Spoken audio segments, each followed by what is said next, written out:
प्यारे बच्चों, स्वागत है आपका आपके अपने YouTube channel viable education point पर।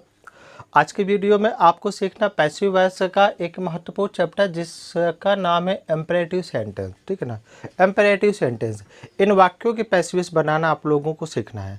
तो इम्पेरेटिव सेंटेंस की पैसिव वॉइस बनाने से पहले आपको ज़रूरी है कि आपको इम्पेरेटिव सेंटेंस के बारे में पता हो। तो आइए पहले हम लोग इसकी कुछ बातें जान लेते हैं, इसके बाद हम फिर यहाँ पर उनकी पैसिव वॉइस बनाना सीखेंगे। तो जैसे इम्पेरेटिव सेंटेंस, इसके मीन्स आपका होता आज्ञा सूचक वाक्य। अब आज्ञा सूचक वाक्य आपको नाम से ही पता चलता है कि आज्ञा सूचक वाक्य लगभग किस प्रकार के होते हैं। ठीक है, तो जो आपके आज्ञा सूचक वाक्य होते बेटा, इनमें आपके चार तरीके के सेंस निकलते हैं। एक तो निकलता है यहाँ पर आपके किसी को आज्ञा देने का सेंस निकलता है, और दूसरा यहाँ पर आपका किसी से निवेदन या प्रार्थना करने का भी सेंस निकलता है। एक होता है किसी को सलाह देने का भी सेंस निकलता है, और एक होता है किसी काम को करने के लिए कहने का भी सेंस निकलता है। मैं भी आपको समझा दूंगा, क्योंकि अभी आप लोगों ने अभी तक आज्ञा, निवेदन, सलाह शब्द देखे होंगे, लेकिन कहने का भी सेंस निकलता है, मैं आपको बता दूंगा। हाँ, तो ये आज्ञा सूचक वाक्यों में इस तरीके के सेंस निकलते। पहली चीज़ आप लोग कल समझते जाइए कि आज्ञा सूचक वाक्यों में आज्ञा देने का, किसी से निवेदन करने का, सलाह देने का, या किसी को किसी काम करने के लिए जो कहा जाता है उस तरीके का भी सेंस निकलता है आज्ञा सूचक वाक्यों में। आइए हम इसको पहले एग्जाम्पल से के थ्रू समझते हैं, केवल आपको सुनते जाना है ना, बाकी तो मैं आपको बोर्ड में लिखाऊंगा। जैसे मान लीजिए कि आप अपने बड़ों से कुछ कहेंगे, ठीक है ना। यदि आप अपने से पद और उम्र में बड़े व्यक्ति से कुछ कहेंगे तो वहाँ पर आप हमेशा निवेदन करेंगे, क्योंकि जो भी शख्स आपसे पद में उम्र में बड़ा है, यदि आप उससे कुछ मांग रहे हैं, उससे अपनी बात कुछ कह रहे हैं, तो वहाँ पर केवल आपका निवेदन होगा। ठीक है, आपसे व्यक्ति जो पद में और उम्र में बड़ा होगा, पद में उम्र में किसी एक में हो जाए बड़ा, पद या उम्र में यदि आपसे बड़ा है तो वह आपको आज्ञा देगा, समझे ना। और सलाह देने का मतलब ये होता है कि कुछ ऐसे कार्य, ठीक है ना, कुछ ऐसे कार्य जो कि लगभग सभी लोगों को करने पड़ते हैं, या उस तरीके के व्यक्ति सभी को कहते हैं, वहाँ पर आपकी सलाह देने का सेंस होता है। इसको ऐसे करके समझ लीजिए कि जैसे मान लीजिए डॉक्टर के पास आप गए और डॉक्टर ने कहा कि भैया आपको आराम करने की आवश्यकता है और आप 7 दिनों तक आराम करिए। ठीक, अब देखिए यदि आप बीमार होंगे तो हर एक व्यक्ति आपको यही बात बताएगा कि भैया यदि आप बीमार हैं तो आप आराम करिए। तो यहाँ पर एक सलाह है, और ये आराम करने की सलाह या दवा खाने की सलाह लगभग जितने भी बीमार होते हैं उस तरीके के लोग, तो सबको दी जाती है। यदि आपको इस बात से ना समझ में आया हो तो इस बात से भी समझ लीजिए। जैसे कोई आपसे कहे कि सच बोलिए, अब देखिए सच बोलना, ये सच बोलना एक सबके लिए ज़रूरी होता है ना। तो यदि कोई आपको इस बात की यदि कोई आपको इस तरीके की बात बोले कि सच बोलिए, इसका मतलब है कि वह आपको क्या कर सलाह दे रहा है। तो ये आपकी हो गई सलाह। कहने का मतलब क्या होता है कि आप किसी भी व्यक्ति से कोई छोटा मोटा काम करने के लिए कहो, ठीक है ना। जैसे किसी से आपने कह दिया कि बेटा दरवाज़ा बंद कर दो, है ना, भैया खिड़की खोल दो, मेरी किताबें ले आओ, मुझको एक गिलास पानी दे दो, ठीक है ना।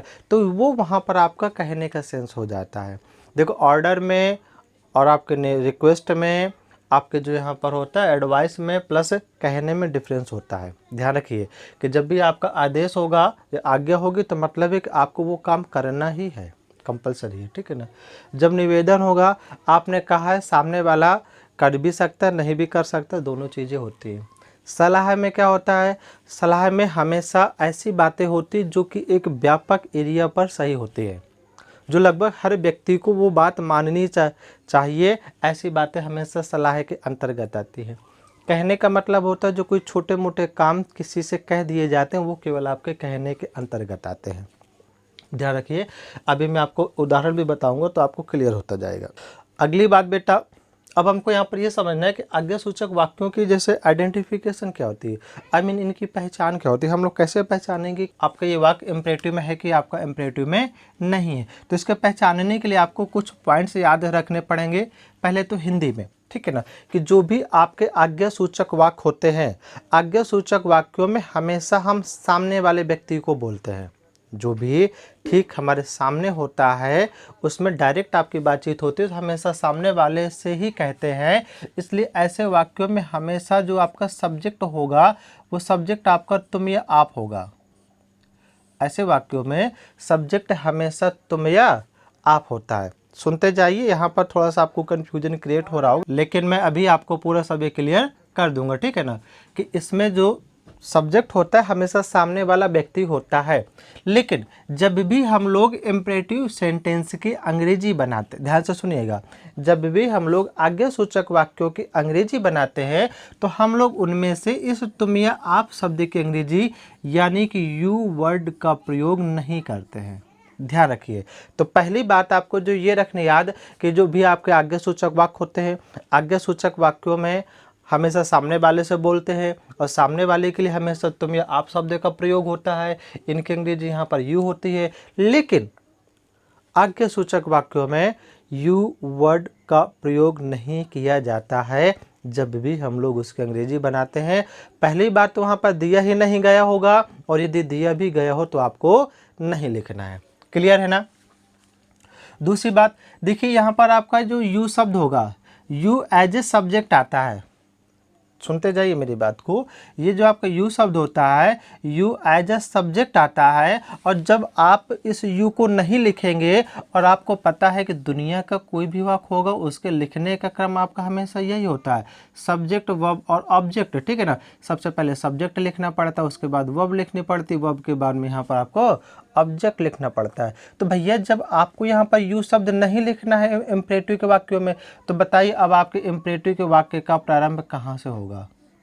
जब आपको इम्परेटिव के वाक्यों में यू शब्द यानी जो सब्जेक्ट वाला वर्ड है इसको यहाँ पर नहीं लिखना है, तो इम्परेटिव के वाक्य का प्रारंभ बेटा कहाँ से करेंगे। तो इम्परेटिव के वाक्य का प्रारंभ यहाँ पर वर्ब से हो जाएगा। वर्ब का मतलब यहाँ पर स्पेशली आपका मेन वर्ब से, ध्यान रखिए, वर्ब का मतलब यहाँ पर आपका स्पेशली मेन वर्ब से। तो दूसरी बात आपको यहाँ पर जो याद रखनी है वो ये है बेटा कि जो भी आपके इम्परेटिव के वाक्य होते हैं, अंग्रेजी के वाक्यों की पहचान बता रहा हूँ मैं अभी आपको, कि जो भी इम्परेटिव के अंग्रेजी के वाक्य होते हैं उनका प्रारंभ हमेशा मेन वर्ब की फर्स्ट फॉर्म से होता है।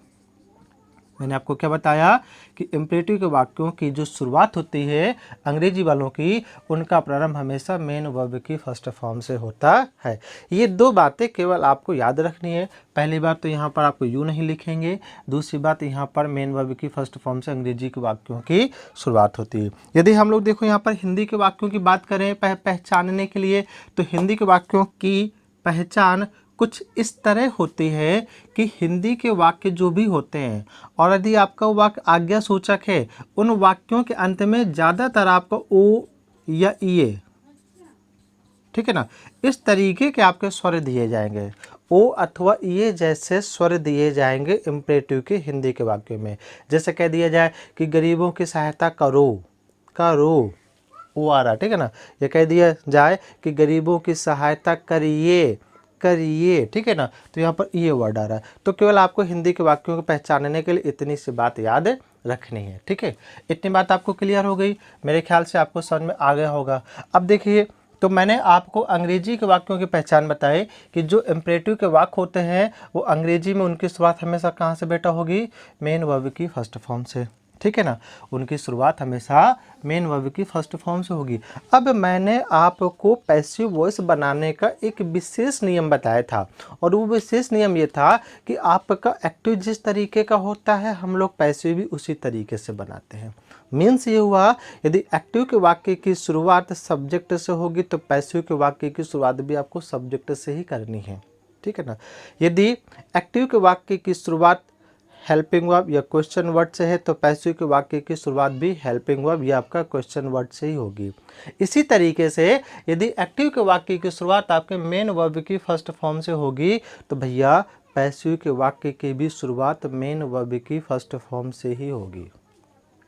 ध्यान रखिए, पैसिव के वाक्य की शुरुआत भी मेन वर्ब की फर्स्ट फॉर्म से ही होगी, लेकिन इस जो इम्परेटिव सेंटेंस के पैसिव वॉइस बनाने वाले वाक्य होते हैं इनको हम लोग कई तरीकों से बना सकते हैं। ठीक है ना। लगभग 3-4 तरीक़ों से बनाने के लिए होता है, लेकिन आपको मतलब 1-2 जो ज़रूरी है उतने के लिए सीखने, ठीक है ना। बट बना हम लोग इनको कई तरीक़ों से लेते हैं। तो ये ना मानिए कि हम केवल यदि आपका मेन वर्ब से शुरू है तो इसको हम लोग मात्र मेन वर्ब से ही शुरू करेंगे, ठीक है ना। ये ना मानिए, हम लोग अन्य प्रकार से भी बना सकते हैं, लेकिन एक बेसिक नियम है जो मैंने अभी आपको बताया है, ठीक है। अब बात यहाँ पर आती है कि यदि एक्टिव के वाक्य की शुरुआत मेन वर्ब की फर्स्ट फॉर्म से है तो बच्चा पैसिव के वाक्य की शुरुआत भी मेन वर्ब की फर्स्ट फॉर्म से करेंगे। लेकिन बेटा यहाँ पर हम लोग कौन सी मेन वर्ब लगाएंगे शुरुआत में? क्या जो वाक्य में दी गई होगी उसी मेन वर्ब को लिखना है, या कुछ हम लोग अपने मन से कोई मेन वर्ब लगा लेंगे? तो यहाँ पर आपको एक बात याद रखनी है कि यहाँ पर हम लोग जो मेन वर्ब लगाते हैं वो अपने आप से ही लगाते हैं, और उस मेन वर्ब का नाम है बेटा लेट, ठीक है। जो हम लोग पैसिव के वाक्यों में मेन वर्ब लगाते हैं उसका नाम भैया क्या है? लेट, ठीक है ना। अब पहला सवाल है मेरा आपसे कि बताइए कि लेट मीन्स होता क्या है, ठीक है। लेट मीन्स क्या होता है? यदि आपको पता है तो आप बता दीजिए, नहीं पता है तो कोई दिक्कत नहीं, मैं अभी आपको यहाँ पर लिख देता हूँ। देखिए, लेट मीन्स होता है बेटा देना, देना, ठीक। आपने एक वर्ड और भी सुना होगा, अंग्रेजी का ही है गिव, इसके मीन्स भी होता है देना, लेकिन दोनों में डिफरेंस क्या है? लेट मीन्स भी देना, गिव मीन्स भी देना, but what is the difference between let and give? तो आप लोग समझ लीजिए, बिल्कुल सिंपल भाषा में है। देखो, जब हम किसी को किसी भी प्रकार की वस्तु देते हैं, जब हम किसी को किसी प्रकार की वस्तु दे दें, ठीक है ना, वस्तु में दे देते हैं, तब वहाँ पर देने की अंग्रेजी आपको गिव लगानी है। जैसे कह दिया जाए कि तुम मुझे पेन दे दो, तुम मुझे अपना पेन दे दो, तो पेन दे दो, तो पेन मतलब यहाँ पर आपका क्या हो जाएगा? ये वस्तु हो गया, ठीक। और जब हम किसी को कोई कार्य करने देते हैं, ठीक है, किसी को कोई कार्य करने देते हैं, तब वहाँ पर देने के लिए हम लोग लेट लगाते हैं। ये बेसिक सा डिफरेंस है, याद रखिएगा कि जब किसी को कोई कार्य करने दिया जाएगा तब लेट लगाते हैं देने की अंग्रेजी, जब किसी को कोई वस्तु दी जाएगी तब देने की अंग्रेजी हम लोगों को क्यों लगानी। कार्य करने का मतलब कैसे होता है? जैसे कह दिया जाए कि मुझे पढ़ाने दो, मुझे पढ़ाने दो, मतलब मैं सामने वाले से कह रहा हूँ कि भैया मुझको पढ़ा लेने दो, ठीक है ना। तो वहाँ पर जो दो की अंग्रेजी लगाएंगे तो हम लोग लेट लगाएंगे। जैसे कह दिया जाए कि उसने मुझे सोने नहीं दिया, ठीक है ना, उसने मुझे सोने नहीं दिया। अब क्या नहीं दिया? सोने नहीं दिया। समझ पा रहे हैं? क्या नहीं दिया? सोने नहीं दिया। और सोना एक तरीके से वहाँ पर क्या हो जाएगी? वर्ब आ जाएगी। जैसे कह दिया जाए कि मैंने लड़कों को क्रिकेट खेलने दिया, मैंने लड़कों को क्रिकेट खेलने दिया, तो दिया का मतलब क्या दिया? क्या क्रिकेट दिया या क्रिकेट खेलने का कार्य? तो यहाँ पर क्रिकेट खेलने दिया, ठीक है ना। तो यहाँ पर खेलने दिया, तो खेलने के लिए आ रहा है, तो यहाँ पर देने के अंग्रेजी बच्चों क्या लगाएंगे? लेट लगाएंगे। अभी आपको सारी चीज़ें और भी ज़्यादा क्लियर हो जाएंगी, समझते जाइए केवल। तो बात समझ में आ गई ना इतना? लेट मीन्स देना होता है, गिव मीन्स भी देना, लेकिन गिव वस्तु के लिए होता है, लेट आपका जो है किसी कार्य के लिए होता है। क्लियर? कोई दिक्कत हो तो बता दीजिए। इतनी बातें समझ में आ गई ना? अब देखिए, हम लोग यहाँ पर समझेंगे पैसिव वॉइस बनाना। तो भैया पता, पैसिव वॉइस बनाना बिल्कुल आसान होता है, ध्यान रखिए। पैसिव वॉइस जो आपका बनाना होता है ना, वो आपका बिल्कुल ही आसान होता है, बिल्कुल आसान होता है। क्योंकि मैंने बताया कहीं पर कि जैसा एक्टिव वॉइस वैसा ही आपका पैसिव वॉइस भी, ठीक है ना। अब देखिए, समझते, आपको नियम कुछ भी नहीं रटना है, केवल आपको समझते जाना है। यहाँ पर ये हमने लिखा कोई एक्टिव का वाक्य, ठीक है ना। अभी हम लोग इसके यहाँ पर पैसिव बनाएंगे। जैसे हम लोग यहाँ पर लिखे कि हेल्प मी, इतना सा वाक्य, ठीक है ना। हेल्प मी, मेरी सहायता करिए। मैंने अभी आपको बताया था कि इम्परेटिव के वाक्यों की पहचान क्या होती है बेटा, कि उनका प्रारंभ हमेशा मेन वर्ब की फर्स्ट फॉर्म से होता है। तो देखिए, यहाँ पर एक्टिव के वाक्य की शुरुआत जो हेल्प मीन्स आपकी सहायता करना, यहाँ पर मुख्य क्रिया की फर्स्ट फॉर्म से हुआ है। अब इसमें पहचानिए सब्जेक्ट, वर्ब और ऑब्जेक्ट। तो यहाँ पर सब्जेक्ट, वर्ब और ऑब्जेक्ट हम लोग हमेशा पहचानते रहे अभी तक पैसिव बनाने के लिए, लेकिन आपको मैंने जस्ट अभी बताया था कि पैसिव के वाक्यों में, जो भी आपका इम्परेटिव सेंटेंस के वाक्य होते हैं उनमें सब्जेक्ट को नहीं लिखते हैं। इसका मतलब है इम्परेटिव सेंटेंस का प्रारंभ मेन वर्ब की फर्स्ट फॉर्म से होता है। अब आप लोगों को यहाँ पर केवल क्या क्या पहचानना पड़ेगा? एक तो मेन वर्ब पहचाननी पड़ेगी, साथ में आपको ऑब्जेक्ट भी पहचानना पड़ेगा। जाएगा। ठीक है, तो देख पा रहे होंगे यहाँ पर ये आपकी मेन वर्ब हो गई और ये आपका यहाँ पर ये ऑब्जेक्ट हो गया। और बच्चा जब हम लोग इसकी पैसिव बनाएंगे तो इसकी पैसिव कैसे बनेगी, तो वही पुराने नियम कि यदि एक्टिव का वाक्य का प्रारंभ मेन वर्ब की फर्स्ट फॉर्म से है तो पैसिव के वाक्य का प्रारंभ भी मेन वर्ब की फर्स्ट फॉर्म से ही होगा। ठीक है ना। अब मैंने आपको ये बता दिया कि वहाँ पर कौन सी मेन वर्ब लगानी है, तो वहाँ पर आपको भैया कौन सी लगानी है, लेट नामक मुख्य क्रिया लगानी है। क्लियर। अब देखिए यहाँ पर पहले क्या मुख्य क्रिया दी गई है, इसके बाद में कर्म लिखा है। यहाँ पर भी पहले क्या आएगी, मुख्य क्रिया ही आएगी, इसके बाद में आपका क्या आएगा, कर्म आएगा। क्योंकि जैसा एक्टिव में लिखा हो वैसे ही आपको पैसिव में भी लिखना है। पहले यहाँ पर मेन वर्ब, तो पहले यहाँ पर आपकी क्या आ जाएगी, मेन वर्ब। अब यहाँ पर आपका क्या ऑब्जेक्ट है, तो यहाँ भी आपका क्या आ जाएगा, ऑब्जेक्ट आ जाएगा। यहाँ पर क्या कर देंगे, मी। भूल करके मी को आप लोग आई में नहीं बदलेंगे, क्योंकि भैया जब आपके एक्टिव के वाक्य में सब्जेक्ट नहीं लिखा है तो हम लोग पैसिव के वाक्य में सब्जेक्ट कैसे लिखेंगे, पहला पॉइंट। दूसरी बात ये है कि मैंने आपको बताया कि लेट यहाँ पर क्या होती है, एक प्रकार की मेन वर्ब होती है। और आप लोगों को ये जो नियम सीखा, सब्जेक्ट वर्ब प्लस ऑब्जेक्ट है, वर्ब का मतलब यहाँ पर आपका मेन वर्ब से है, और मेन वर्ब के बाद में आने वाला शब्द हमेशा क्या होता है, तो मेन वर्ब के बाद में आने वाला शब्द हमेशा ऑब्जेक्ट होता है। अब जब भैया लेट आपकी मुख्य क्रिया है तो लेट के बाद में बताओ हम लोग कर्म लिखेंगे कि हम लोग कर्ता लिखेंगे, आप लोग खुद बताइए। कि जब यहाँ पर लेट एक प्रकार की मुख्य क्रिया है तो लेट के बाद में कर्म लिखेंगे कि आपका कर्ता लिखेंगे, तो मुख्य क्रिया के बाद हमेशा कर्म आता है, इसलिए हम लोग हमेशा यहाँ पर कर्म ही लिखेंगे। तो भूल करके भी यहाँ पर इसको ऑफ सब्जेक्ट न बनाइएगा, बहुत से लोग गलती कर देते हैं बच्चे बनाने में, है ना। तो आप उन लोगों की कैटेगरी में ना आइए, कुछ डिफरेंट बनिए।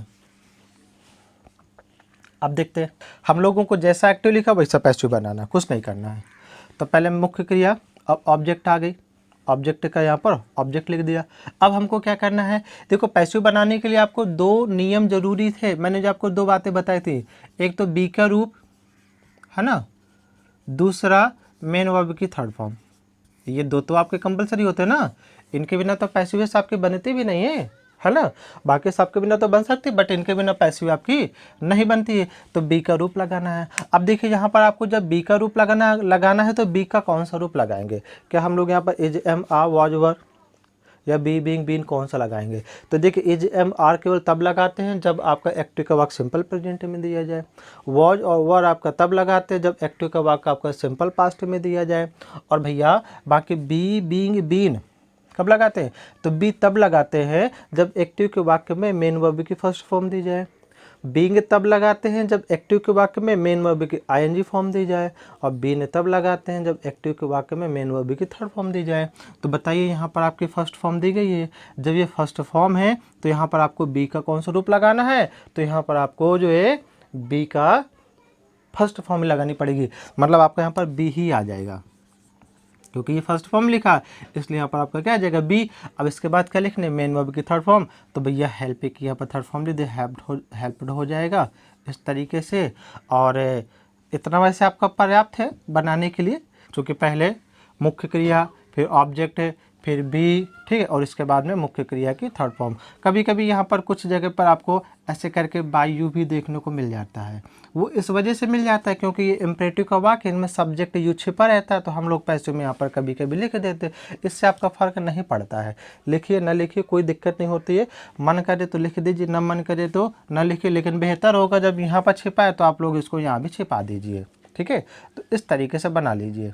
क्लियर, कोई दिक्कत परेशानी समस्या नहीं है, ठीक। आगे बढ़ते हैं, बात समझ में आई। एक वाक्य भी आप लोग और समझिए।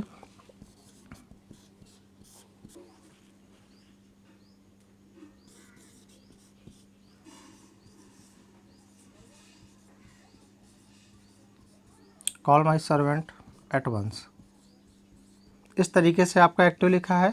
और जब आप लोग इसके यहाँ पर पैसिव बनाएंगे तो कुछ ऐसा बन जाएगा। ये देखिए कॉल मुख्य क्रिया की फर्स्ट फॉर्म है, तो यहाँ भी आपको सबसे पहले लेट लगा देना है।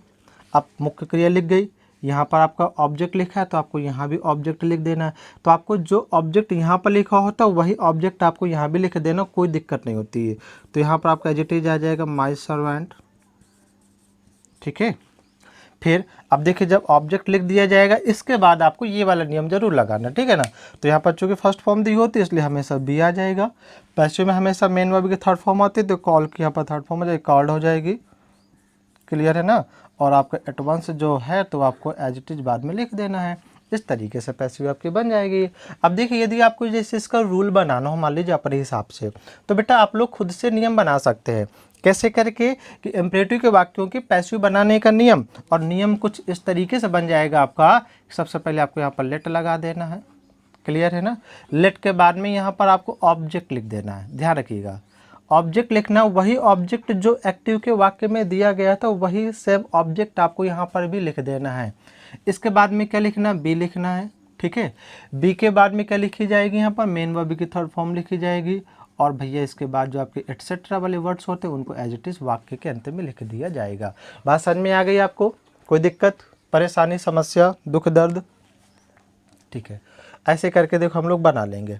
अब थोड़ा सा हम लोग बढ़ते हैं कुछ आगे अन्य नियमों की तरफ।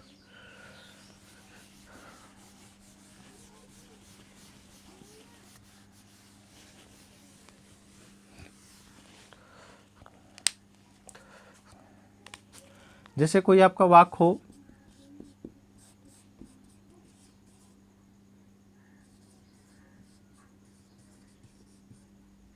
लिखा है डू नॉट बीट हिम। ठीक है ना, डू नॉट बीट हिम। यहाँ पर यह तो आपका हो सकता है डोंट बीट हिम। ठीक है ना। अब देखिए ये भी आपका इम्परेटिव का ही वाक्य। परेशान ना हुई कि आपका शुरुआत में डू लिखा है तो ये आपका इंट्रोगेटिव हो जाएगा, ऐसा नहीं है। यदि आपका इंट्रोगेटिव होता बेटा तो यहाँ पर आपका क्वेश्चन मार्क जरूर लगा होता, लेकिन देख पा रहे हो यहाँ पर क्वेश्चन मार्क आपका नहीं दिया गया। इसका मतलब है कि ये आपका यहाँ पर जो है मतलब आपका इंट्रोगेटिव सेंटेंस नहीं है, बल्कि ये तुम्हारा यहाँ पर कैसा है इम्परेटिव सेंटेंस का वाक्य है। क्योंकि देख पा रहे हैं यहाँ पर केवल बीट मुख्य क्रिया दी गई है और मुख्य क्रिया के बाद में एक आपका नकारात्मक शब्द लिखा है। तो आप लोग इस तरीके से भी पहचान लीजिए, यदि कभी भी डू नॉट या डोंट के बाद मेन वर्ब की फर्स्ट फॉर्म दे दी जाए, यदि किसी आपके वाक्य का प्रारंभ डू नॉट या डोंट से हो और उसके जस्ट बाद में मेन वर्ब की फर्स्ट फॉर्म दे दी जाए, यदि किसी वाक्य का प्रारंभ डू नॉट या डोंट से हो और जिसके जस्ट बाद में मेन वर्ब की फर्स्ट फॉर्म दे दी जाए, तो वह भी आपका वाक्य इम्परेटिव ही होगा, लेकिन इम्परेटिव का नेगेटिव होगा। इम्परेटिव का कैसा होगा, नेगेटिव होगा। ठीक है ना। तो इसको भी हम लोग पैसिव वॉइस कुछ उसी तरीके से ही बनाएंगे। तो देखिए बेटा जब हम लोग इसकी पैसिव बनाएंगे तो बस वैसे ही बनाना जैसे कि आपका था। ठीक है, कुछ अंतर नहीं करना, थोड़ा सा के लिए अंतर आएगा। सबसे पहले यहाँ पर आपका आ जाएगा कि लेट आ जाएगा, क्योंकि इम्परेटिव का है और तो यहाँ पर वाक्य का प्रारंभ मेन वर्ब की फर्स्ट फॉर्म से करते हैं इम्परेटिव में, तो यहाँ भी आपको लेट लगा देना है। अब देखिए ये मेन वर्ब आ गई तो इसके बाद में आपको हमेशा ऑब्जेक्ट ही लिखना, तो यहाँ पर आपका क्या आ जाएगा, हिम आ जाएगा। क्लियर हो गई ये बातें, लेट और हिम। अब आपको यहाँ पर देखिए क्या लिखना है। अब आपका यदि आप लोग वाक्य में समझे ठीक से, ठीक है ना, यदि आप लोग वाक्य में ठीक से समझें तो देखिए अब वाक्य में पहले ये एक प्रकार का नकारात्मक शब्द लिखा है। ठीक है ना, पहले यहाँ पर क्या लिखा है, एक प्रकार का नेगेटिव वर्ड लिखा है, तो हम लोग यहाँ भी पहले नकारात्मक शब्द ही लिख देंगे। और यहाँ पर जो हम लोग नेगेटिव वर्ड लिखेंगे तो केवल नॉट लिखेंगे बेटा। यहाँ पर जिस नेगेटिव वर्ड का यूज होगा वो केवल नॉट का होगा, बाकी डू यहाँ से हटा दिया जाता है, इस बात का ध्यान रखिए। तो लेट हिम नॉट बी, और यहाँ पर क्या आ जाएगा, नॉट के बाद यहाँ पर बस वही चीज़ें लगा देंगे बी, और बी के साथ मुख्य क्रिया के थर्ड फॉर्म, तो बीट की थर्ड फॉर्म बेटा यहाँ पर बी 10 हो जाएगी। क्लियर हो गया। तो देखिए बिल्कुल सिंपल है। यदि आपके इम्परेटिव सेंटेंस का प्रारंभ डू नॉट या डोंट से हो तो क्या करेंगे, सबसे पहले देखिए लेट लिख देंगे, जो ऑब्जेक्ट यहाँ लिखा वही ऑब्जेक्ट आपका यहाँ पर आ जाएगा। अब ये हम लोग जो बी प्लस मेन वर्ब की थर्ड फॉर्म लिखते थे वो आपको लिखना ही है, लेकिन चूंकि वाक्य के प्रारंभ में एक प्रकार का नेगेटिव वर्ड दिया गया तो यहाँ भी आपको पहले नेगेटिव वर्ड ही लिख लेना है, और केवल नेगेटिव वर्ड के रूप में यहाँ पर आपको नॉट ही लगाना है, डू को वहाँ से हटा देना। ठीक है, यदि डू नॉट या डोंट दिया होगा तो केवल नॉट लगा देंगे, यदि डू नॉट या डोंट के अलावा कोई दूसरे शब्द दिए होंगे तो उन्हीं को जिम करते हुए लिख देंगे। अभी मैं आपको उस टाइप के भी उदाहरण बता रहा हूं। एक एग्जांपल इसका और जरा सीख लीजिए पहले।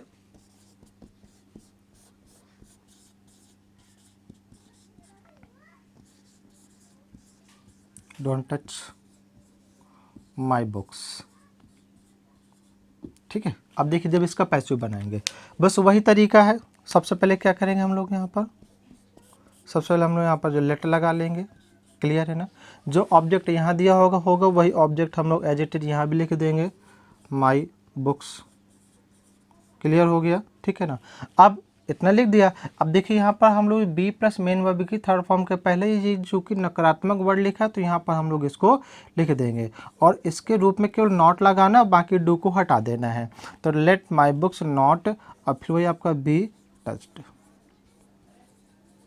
होगी बात समझ में आ गई।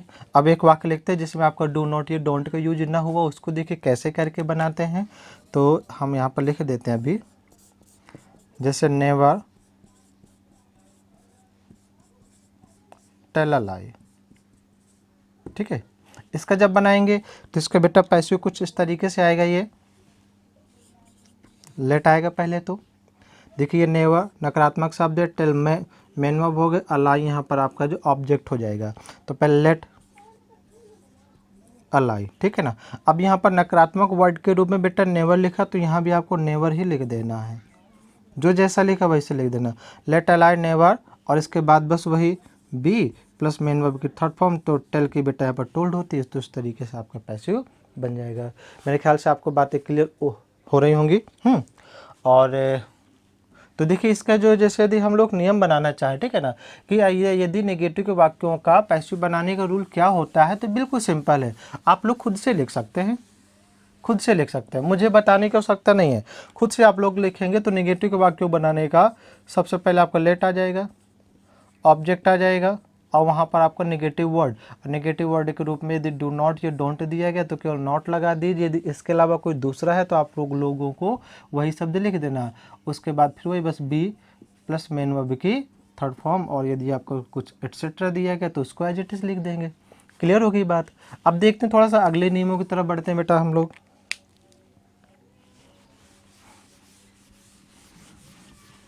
अगले नियमों की तरफ अभी आपको आना है। अगले नियम बिल्कुल आसान है। कभी कभी आपके जो है वाक्यों में इस तरीके से दिया जाता है, प्लीज, सर, ठीक है ना, काइंडली, या मैडम। इस तरीके के वर्ड्स कभी कभी आपके एक्टिव के वाक्य में दिए जाते हैं। और देखिए यदि एक्टिव के वाक्य में आपके इस तरीके के शब्द दिए जाएं तो आप लोग ये समझ लीजिए कि उन वाक्यों में हमेशा रिक्वेस्ट का सेंस है। किसका सेंस है भैया? रिक्वेस्ट मीन्स आपको उन वाक्यों में हमेशा निवेदन का भाव प्रकट होगा। और जब आपको उन वाक्यों में निवेदन का भाव प्रकट होगा तो इनके बनाने का केवल एक छोटा सा तरीका है, और तरीका ये है कि जब कभी भी एक्टिव के वाक्य में सर, प्लीज, काइंडली या मैडम जैसे वर्ड्स दे दिए जाए तो इन शब्दों को हटा देंगे पैसिव बनाते समय। मैं नियम बता रहा हूँ, इन शब्दों को हटा देंगे पैसिव बनाते समय, हाँ। और वाक्य के प्रारंभ में, पैसिव के वाक्य के प्रारंभ में आपको यू आर रिक्वेस्टेड टू जैसे शब्दों का प्रयोग कर देंगे, ठीक है ना।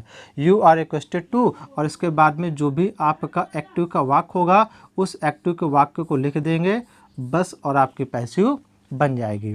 फिर से समझिए मैंने क्या बताया है।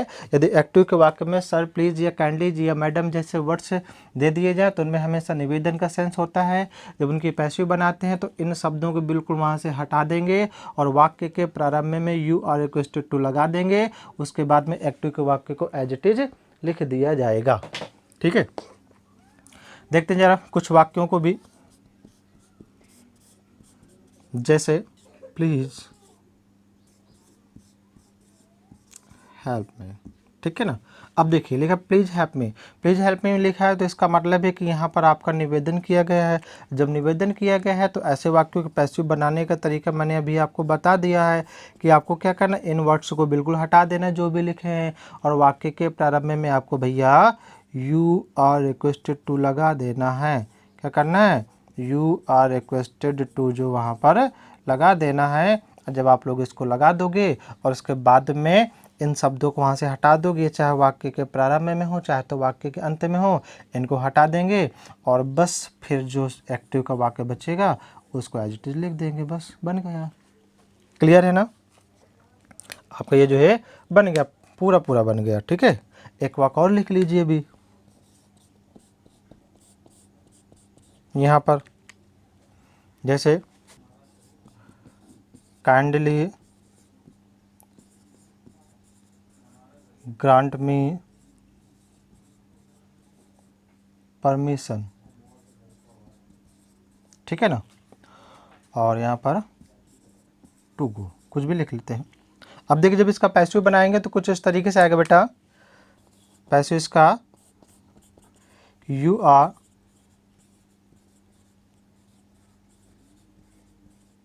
रिक्वेस्टेड टू, ठीक है, ये तो लिख देंगे क्योंकि यहाँ पर आपका काइंडली दिया गया, इसको यहाँ से हटा देंगे। अब बाकी क्या लिख दिया जाएगा, यू आर रिक्वेस्टेड टू। अब बाकी जो एक्टिव का वाक्य बचा मेन वर्ब से, उसको एज इट इज लिख दिया जाएगा, मुख्य क्रिया से, ध्यान रखना। To grant me permission to go, इस तरीके से आपका पैसिव बन जाएगा। अभी तक के वीडियो में आपको यदि कोई भी ऐसी बात हो जो समझ में ना आई हो, कोई ऐसी बात जहां पर आपको डाउट हो, ठीक है ना, और आपको समस्या क्रिएट हो रही हो, तो आप लोग कमेंट करके ज़रूर अपनी समस्या को दर्ज करा दीजिए, तो आपकी समस्या को सॉल्व कर दिया जाएगा। और साथ ही साथ यदि आपने अभी तक चैनल को सब्सक्राइब नहीं किया तो चैनल को सब्सक्राइब जरूर कर लें, और वीडियो अच्छा लग रहा है तो वीडियो को लाइक ज़रूर कर दें। धन्यवाद।